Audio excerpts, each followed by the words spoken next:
Daily idli dosa கொடுக்குறீங்களா உங்கள் குழந்தைங்களுக்கு, அதை ஸ்டாப் பண்ணிவிட்டு அட்லீஸ்ட் வாரத்துக்கு ஒரு 2 வாட்டினா இந்த ராகி உப்புமா செஞ்சு கொடுங்க.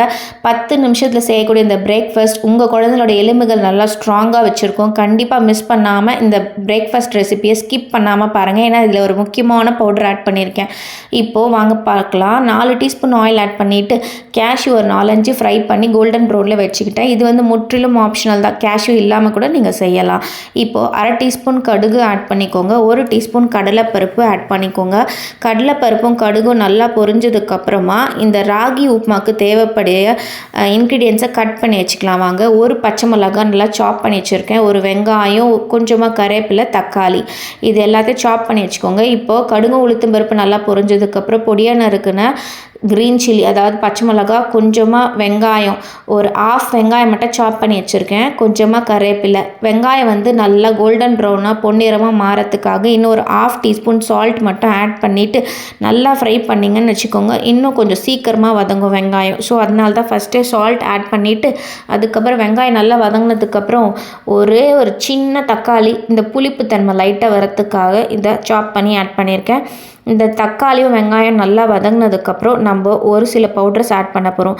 அதுக்கு 1/4 டீஸ்பூன் மிளகாய்த்தூள், 1/4 டீஸ்பூன் தனியாத்தூள், 1/4 டீஸ்பூன் சீரக பவுடர். இது 3 தான் கண்டிப்பாக சேர்க்கணும், அதுதான் இந்த டேஸ்ட் இந்த உப்புமாக்கு. இப்போ 1/2 கப்பு ரவை, அதையும் சேர்த்து நல்லா பொன்னிறமாக வதக்குங்க. ஸ்லோ ஃப்ளேமில் பச்சை வாசனை போகிற வரைக்கும் நல்லா வதக்குங்க. இது வந்து உப்புமா ரவை தான் ஆட் பண்ணியிருக்கேன். இப்போது நல்லா ஸ்லோ ஃப்ளேமில் வதங்கினதுக்கப்புறமா 1 கப்பு ராகி மாவு ஆட் பண்ணியிருக்கேன். 1 கப்பு ராகி மாவுக்கு 1/2 கப்பு ரவை, ஓகேங்களா? இப்போது ராகி மாவு ஆட் பண்ணுறதுக்கு கூட 1 டீஸ்பூன் நெய். இது வந்து நெய்க்கு பதிலாக நீங்கள் வந்து ஆயில் கூட ஆட் பண்ணிக்கலாம். ஏன்னா இந்த ராகி மாவு வந்து பச்சை வாசனை போகிற வரைக்கும் கண்டிப்பாக 3 to 4 மினிட்ஸ் அந்த ஸ்லோ ஃப்ளேம்லேயே வச்சு வதக்கணும். அப்போ தான் அந்த ராகி மாவோட டேஸ்ட் நல்லாயிருக்கும், குழந்தைங்களுக்கும் நல்லா ஜீரண சக்தி உண்டாக்கும். இந்த ராகி மாவுக்கான நீங்கள் சரியாக வந்து ஃப்ரை பண்ணலன்னா கண்டிப்பாக லூஸ் மோஷன் ஆகிடும் பசங்களுக்கு. அதனால் கண்டிப்பாக 3 to 4 மினிட்ஸ் நல்லா ஃப்ரை பண்ணிக்கோங்க. இப்போ 4 கப்பு தண்ணி, 1 கப்பு ராகி மாவுக்கு 2 கப் தண்ணி, 1/2 கப்பு ரவைக்கு 1 கப் தண்ணி, 1 கப்பு வந்து கொஞ்சம் எக்ஸ்ட்ராவாக ஆட் பண்ணியிருக்கேன், இந்த தலை வரத்துக்காக ஆட் பண்ணியிருக்கேன். ஸோ 1 கப்பு ராகி மாவு, 1/2 கப்பு ரவை, 4 கப்பு தண்ணீர். திருப்பி சொல்கிற பாருங்கள், 1 கப்பு ராகி மாவு, 1/2 கப்பு ரவை, 4 கப்பு தண்ணீர். தண்ணீர் நல்லா உப்புமாக்கு எப்படி நம்ம சூடாக ஊற்றுவோம் இல்லையா, நல்லா தண்ணி கொதிச்சதுக்கப்புறம் ஊற்றிட்டு நல்லா கை விடாமல் கலக்குங்க. ஃபஸ்ட்டு லம்ஸ் இருக்கிற மாதிரியே இருக்கும், பட் பயப்படாதீங்க.